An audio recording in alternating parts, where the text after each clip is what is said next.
नमस्कार साथियों, स्वागत है एक बार पुनः एक नई उत्साह और उमंग के साथ तेज क्लासेस में। दोस्तों, आज का ये सेशन है, ये हमारा सेकेंड लेक्चर है, सेकेंड क्लास है आपका क्वाड्रेटिक इक्वेशन का। हम फर्स्ट वीडियो में हम बात किए थे फर्स्ट क्लास में कि क्वाड्रेटिक इक्वेशन का रूप कैसा होता है, इसका स्टैंडर्ड फॉर्म क्या होता है। ये बात क्वाड्रेटिक इक्वेशन का फॉर्म जानने से पहले भी हम जान चुके थे कि ये द्विघात समीकरण क्या होता है। द्विघात समीकरण जानने से पहले भी हम जान चुके थे कि ये द्विघात क्या होता है, समीकरण क्या होता है, द्विघात बहुपद क्या होता है, फिर जाने थे द्विघात समीकरण क्या होता है और जाने थे कि कौन से जो हमारे पास समीकरण दिया रहेगा उसमें हमको पता लगा सकते हैं हम कि कौन सा समीकरण द्विघात समीकरण है या नहीं है। ठीक है, हम पहली कक्षा में जो था सो हम इन सभी का हाँ जान चुके थे, सीख चुके थे। अब जो हमारे पास आज का जो सेकंड लेक्चर है, इसमें हम जानेंगे कि जीवन का जो विभिन्न स्थितियों है तथा गणित का विभिन्न क्षेत्रों विभिन्न, जैसे कि आपका मेंस्ट्रुएशन हो गया, हाँ, उसके बाद बहुत सारा टाइम एंड स्पीड हो गया, अरिथमेटिक बहुत सारे और भी बहुत सारे चीजों का, बहुत सारे क्षेत्रों का, उससे हम द्विघात समीकरण से कैसे सॉल्व कर पाते हैं उन सभी, हाँ, जहाँ पे द्विघात समीकरण वास्तव में अगर हम बात करें द्विघात समीकरण से, तो अगर हमारे पास किसी प्रोडक्ट का जानकारी हो और उनका योगफल दिया रहे, तो हम उनसे आपको दो अगर अलग अलग राशि दिया है, दो अलग अलग जिसे हमें नहीं मालूम है और उनका योगफल हो दिया रहे या हमें उनका गुणनफल दिया रहे, किसी भी, हाँ, तो हम उन सब से क्या करते हैं, आपको हम द्विघात समीकरण के हिसाब से हम इसको हल कर लेते हैं, द्विघात समीकरण की मदद से हल कर सकते हैं।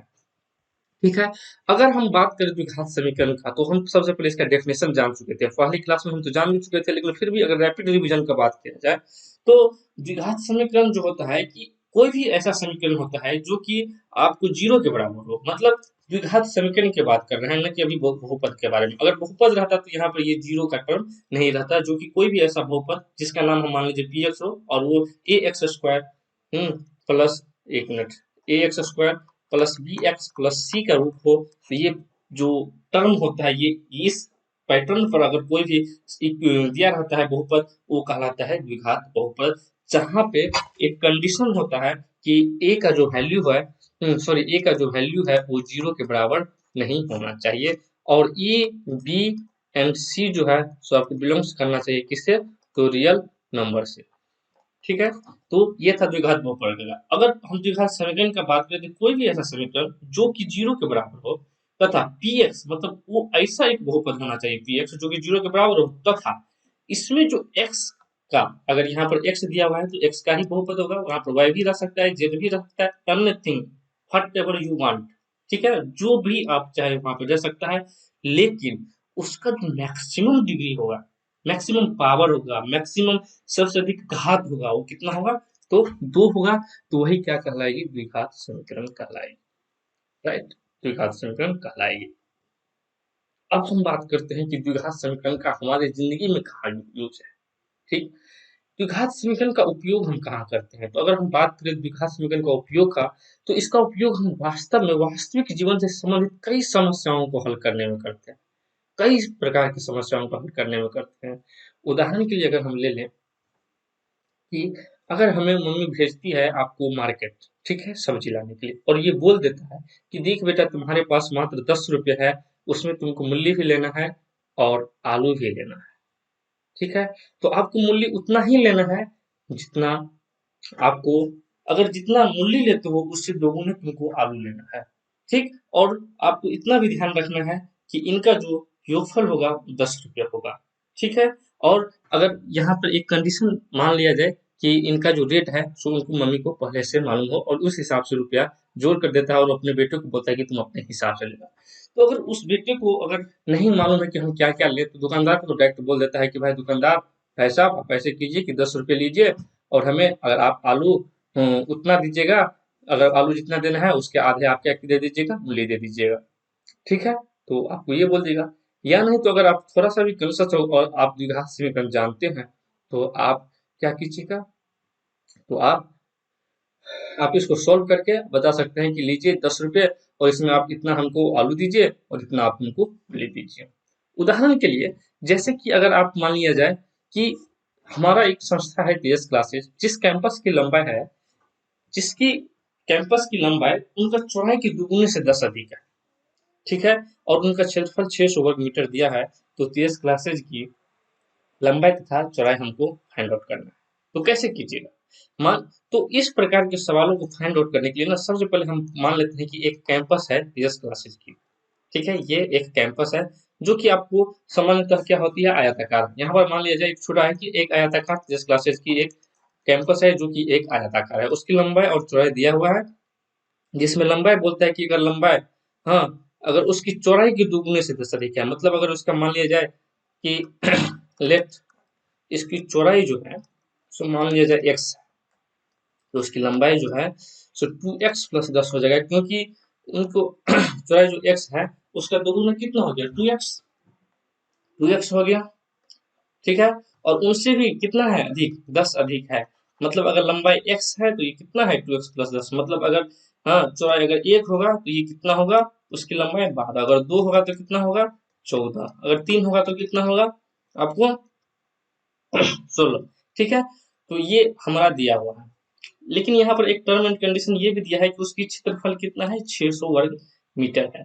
600 वर्ग मीटर है, मतलब आपको उसका क्षेत्रफल दिया हुआ है, तो TS क्लासेस के कैंपस की लंबाई तथा चौड़ाई ज्ञात करना है। तो देखिए, इसके लिए सबसे पहले हम क्या कर लेंगे कि TS क्लासेस का जो चौड़ा है उसको हम सबसे पहले फाइंड आउट कर लेंगे कि इसको मान लेते हैं x, और लंबाई जो है सो क्या होता है 2x प्लस 10 हमारा दिया हुआ है इतना।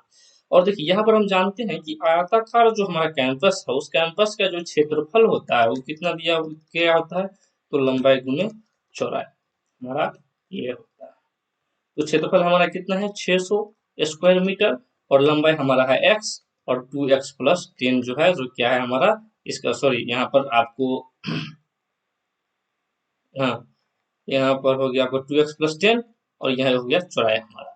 ठीक है, तो इसको सॉल्व करने से हमको ये हमारा ये क्या हो गया, ये हमारा द्विघात समीकरण का रूप हो गया। कैसे, तो देखिए यहाँ पर हम अगर अगली बार लिखते हैं तो हमारा क्या हो जाएगा, 2x को अगर x से गुना करेंगे तो ये हो जाएगा 2x स्क्वायर प्लस 10x। ठीक है, तो ये हो गया हमारा 2x स्क्वायर प्लस 10x, इसे हम क्या करते हैं घटते क्रम में लिख लेते हैं। ये हमारा क्या हो गया, तो ये हमारा इस फॉर्म में आ गया, किस फॉर्म में, तो इस फॉर्म में a x square plus b x plus c, यही हमारा जो इक्वेशन है ये क्या होता है, जो द्विघात समीकरण का स्टैंडर्ड फॉर्म है। और आप यहाँ पर मिलाइए तो यहाँ पर यही क्या होता है आपका, तो द्विघात समीकरण का। अगर यहाँ से हम चाहें तो हम इस 10 क्लासेज की जो कैंपस का लंबाई और चौड़ा है ये हम फाइंड आउट कर सकते हैं। ठीक, अगर देखिए यहाँ पर द्विघात को पता है, अगर हमें एक्स का वैल्यू मालूम चल जाए तो हम क्या कर सकते हैं, आपको चौड़ाई भी फाइंड आउट कर सकते हैं, लंबाई और चौड़ाई दोनों फाइंड आउट कर सकते हैं। जैसे यहाँ पर 2 कॉमन ले लें तो x square plus 5x minus कितना हो जाएगा 100, मतलब 300 हो जाएगा।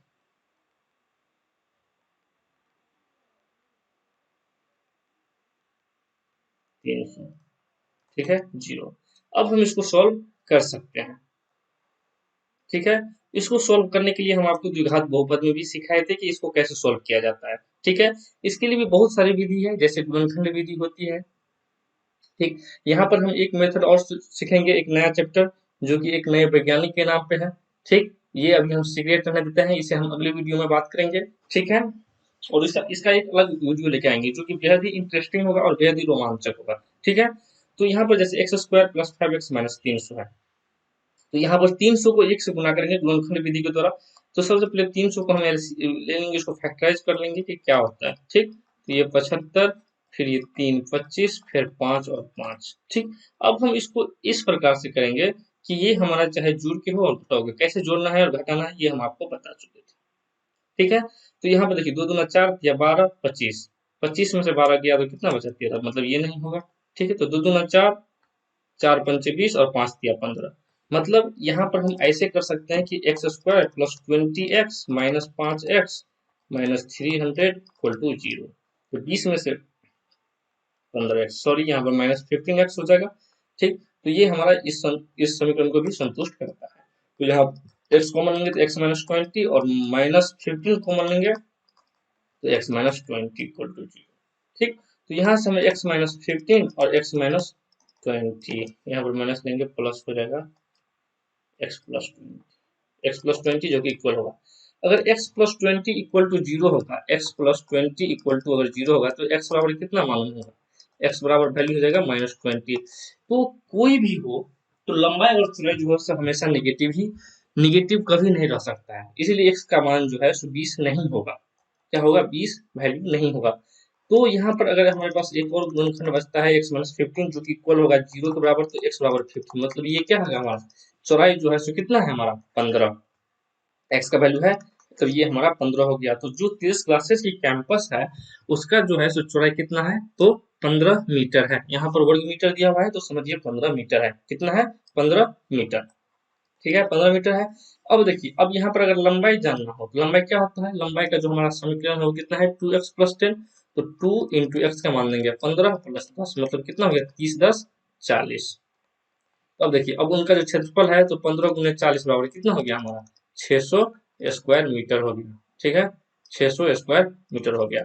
तो ये था हमारा जिसे हम देखे हैं आपका कि कैसे हम द्विघात समीकरण का यूज करके अपने दैनिक जीवन का जो परेशानियां है उनको हम कैसे हल कर पाते हैं। ठीक है, तो चलिए आज का जो हमारा सेशन है उसमें हम एनसीईआरटी जो कि एनसीईआरटी के हाँ चैप्टर है उनसे हम पहली चैप्टर से दूसरा क्वेश्चन है जो कि निम्न स्थितियों को द्विघात समीकरण के रूप में निरूपित करने के लिए बताया जाता है। यही हमारा व्यवहारिक करके है जिसमें दिया गया है कि एक आयताकार भूखंड का क्षेत्रफल दिया हुआ है जिसमें जिसका यूनिट मतलब जिसका मान है 528 वर्ग मीटर है। तो उस क्षेत्र की लंबाई जो है सो चौड़ाई के दुगने से एक अधिक है। तो भूखंड का लंबाई और चौड़ाई ज्ञात करना है। ठीक, तो मतलब ये अगर यहाँ पर भूखंड का लंबाई चौड़ाई तो आपको पिछले ही अति से ज्ञात कर लीजिएगा, पिछले ही कॉन्सेप्ट से। लेकिन यहाँ पर सबसे पहले बोल रहा है कि द्विघात समीकरण के रूप में अगर निरूपित करना है तो इसको हम द्विघात समीकरण के रूप में कैसे निरूपित करना है। सबसे पहले देखिए, सबसे पहले भूखंड का क्या दिया है कि चौड़ाई के दुगुने से एक अधिक है। यहाँ पर चौड़ाई दिया हुआ है उसके दुगुने से, मतलब इसमें जो है सो चौड़ाई का मान जो है सो कॉन्सेप्ट है, मतलब चौड़ाई के आधार पर इसकी तुलना किया गया है। चौड़ाई को तो हम सबसे पहले चौड़ाई कहाँ मान, देखिए लंबाई से भी मान सकते हैं लेकिन उसको तरफ से आपको उल्टा चलना पड़ेगा, उसमें कठिनाई होगा। जब आप बहुत प्रैक्टिस कीजिएगा ना, बहुत जाते तो आप इसके लिए चाहे जैसे पकड़िए, नाक सीधी हाथ से पकड़िए या टेढ़ा करके पकड़िए, बात बराबर होगा। लेकिन समय का जो होता है ना और आसान, तो इसके लिए हम क्या करते हैं कि सवाल जैसे जैसे बोलता है वैसे वैसे हम चलेंगे। यहाँ पर चौड़ाई के दुगुना से बोल रहा है तो सबसे पहले हम इसको पता कर लेते हैं कि चौड़ाई, सबसे पहले हम चौड़ाई मान लेते हैं कि चौड़ाई हमारा क्या होगा। तो चौड़ाई को हम मान लेते हैं x। ठीक, और उसके बाद लंबाई को हम मान लेंगे क्या, तो देखिए यहाँ पर जो है कि चौड़ाई की दुगुना मतलब चौड़ाई x है, इसको दुगुना हो जाएगा 2x से कितना अधिक है तो एक अधिक है 2x प्लस 1। ठीक है, अब यहाँ पर इसका क्षेत्रफल दिया हुआ है कितना है तो 528 वर्ग मीटर। अब देखिए, अब हम जानते भी हैं कि आयताकार जो भूखंड होता है उसका क्षेत्रफल होता है लंबाई गुने चौड़ाई। क्या होता है, लंबाई गुने चौड़ाई। तो क्षेत्रफल को हम यहाँ पर लिख देंगे 528 और लंबाई का हमारा है 2x प्लस 1 और चौड़ाई है हमारा x। ठीक है, इसको हम फाइंड आउट करेंगे तो 2x square plus x minus 528 equal to 0। यही हमारा द्विघात समीकरण का जो है सो इस टर्म में हमारा आ जाएगा। ठीक, तो द्विघात समीकरण के रूप में हम इसको निरूपित कर दिए हैं। क्योंकि द्विघात समीकरण का जो स्टैंडर्ड फॉर्म होता है वो क्या होता है a x square plus b x plus c, जो कि किसके बराबर होंगे 0 के बराबर। आपको ये बात आपको ध्यान में रखना है। ठीक है, तो ये था हमारा दूसरा का पहला क्वेश्चन। अब हम देखेंगे सेकंड का सेकंड क्वेश्चन जो कि दिया गया है। तो दो क्रमागत धनात्मक पूर्णांक है जिसका गुणनफल 306 दिया हुआ है, तो हमें पूर्णांकों को ज्ञात करना है। देखिए, सबसे पहले हम यहाँ पर एक शब्द आया है क्रमागत। ठीक है, और यहाँ पर एक शब्द और है जिसका नाम है धनात्मक। क्या है, क्रमागत और धनात्मक। तो सबसे पहले हम इसमें बात करेंगे धनात्मक क्या होता है, धनात्मक पूर्णांक, ये सभी के बारे में हम जानेंगे। ठीक है, तो सबसे पहले हम आपको एक बात बता दें कि यहाँ पर आप ये पिछले क्लास में भी हम इसका अध्ययन किए थे कि देखिए यहाँ पर आप एक संख्या रेखा देख रहे हैं। क्या देख रहे हैं, एक संख्या रेखा। ठीक है, जो जिसमें आप देखिए बाईं साइड जो है निगेटिव है, दाईं साइड पॉजिटिव है और बीच में जो है जीरो है। तो ये सभी जो जीरो की दाईं की तरफ है जितने भी नंबर है और प्लस के साथ जीरो में है ये सभी कहलाते हैं पॉजिटिव नंबर्स, पॉजिटिव इंटीजर्स। ठीक है, और बाईं साइड जो होता है वो निगेटिव इंटीजर्स कहलाते हैं और जीरो को जीरो बोलते हैं। इसमें पूर्णांक जो होता है वो हमारा ये सभी इस संख्या रेखा पर जितने भी हैं ये सभी पूर्णांक कहलाते हैं, इनका संग्रह। और प्लस वाले हमारे धनात्मक पूर्णांक और निगेटिव वाले जो है ऋणात्मक पूर्णांक। और ये जीरो के साथ अगर पॉजिटिव नंबर हम ले लेते हैं तो ये हमारा क्या हो जाता है, ये हमारा हो जाएगा,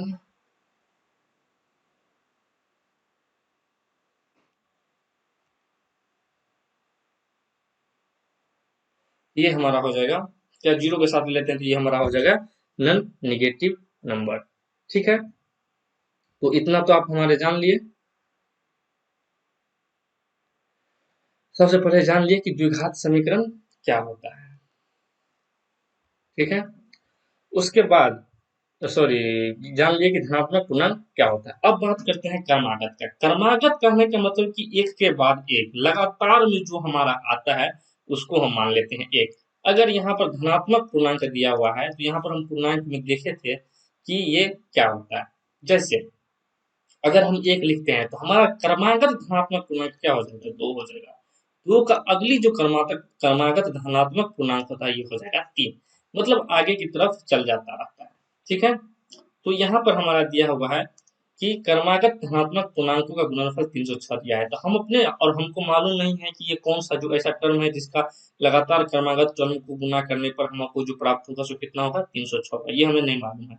तो चलिए इसके लिए सबसे पहले हम क्या कर लेते हैं कि हम मान लेते हैं कि हमारा जो पहली क्रमागत संख्या है वो क्या है, तो x है पहली संख्या, और दूसरी जो उसके बाद संख्या होगी वो होगी x+1, क्योंकि यहाँ पर धनात्मक पूर्णांक ऐसी कोई भी सम, यहाँ पर अगर क्रमागत सम धनात्मक पूर्णांक होता तो एक होता x तो दूसरी होती x+2, या विषम होता तो इसको भी ऐसे ही लिख सकते x और एक लिखते x+2, लेकिन यहाँ पर ऐसी कोई चर्चा नहीं है। तो हम लिखेंगे क्रमागत मतलब समझने की अगली ही संख्या x+1। अब इसमें दिया हुआ है कि x इंटू x+1 का जो है आपका x+1 का जो दिया हुआ है गुणनफल कितना है, 306 है। तो इसे हम x square plus x minus 306 equal to 0 हम लिख सकते हैं। ठीक है, x square plus x minus 306 equal to 0 लिख सकते हैं। यही हमारा क्या है, तो द्विघात समीकरण के रूप में हम इसको इस प्रकार निरूपित कर सकते हैं। लेकिन यहाँ पर हमें पूर्णांकों को भी ज्ञात करने के लिए अगर हमको बोला गया है तो हम देखिए सबसे पहले पूर्णांकों को ज्ञात करने के लिए हम इसे गुणनखंड विधि के तरीके से ही हाँ इसको सॉल्व करेंगे।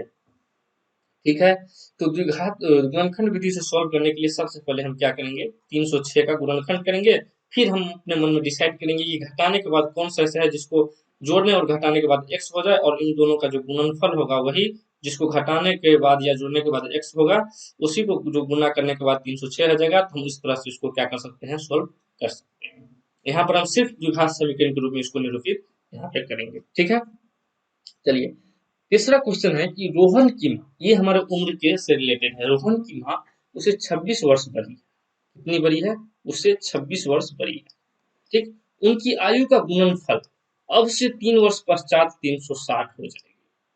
उनकी आयु का गुणनफल मतलब अगर एक जो है, अगर मान लिया जाए रोहन की माँ, मान लिया जाए सबसे पहले रोहन की आयु मान लेते हैं कि क्या है, तो x है।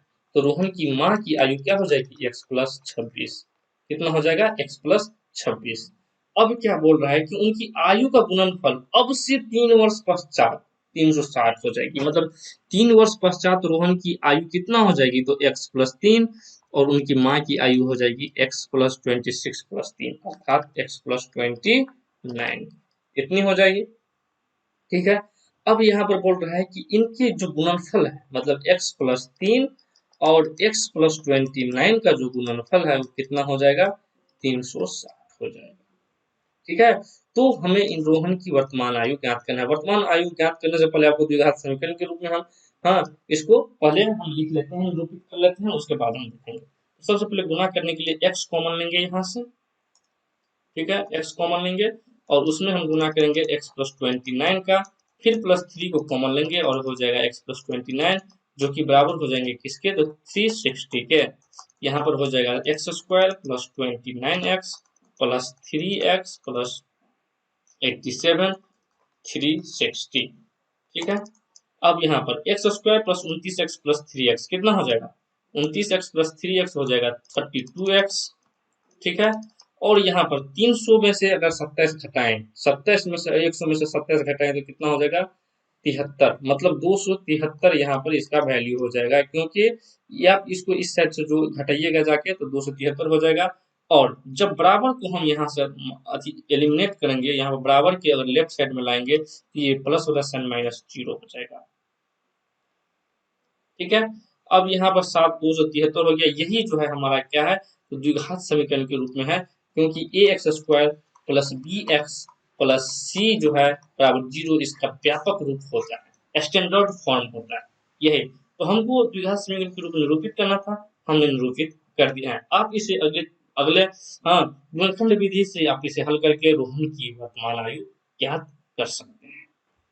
अब हम देखेंगे दूसरे क्वेश्चन का चौथा क्वेश्चन, ठीक है। ये हमारा एनसीईआरटी का ही क्वेश्चन है। तो इसमें दिया हुआ है कि एक रेलगाड़ी 480 किलोमीटर की दूरी समान चाल से तय करती है। यदि इसकी चाल 8 किलोमीटर प्रति घंटा कम होती, ठीक है, तो उस दूरी को तय करने में 3 घंटे अधिक लगती है, ठीक है। इस स्थिति को, इस कंडीशन को हमें द्विघात समीकरण के रूप में लिखना है। तो इसको कैसे लिखेंगे, सबसे पहले देखिए।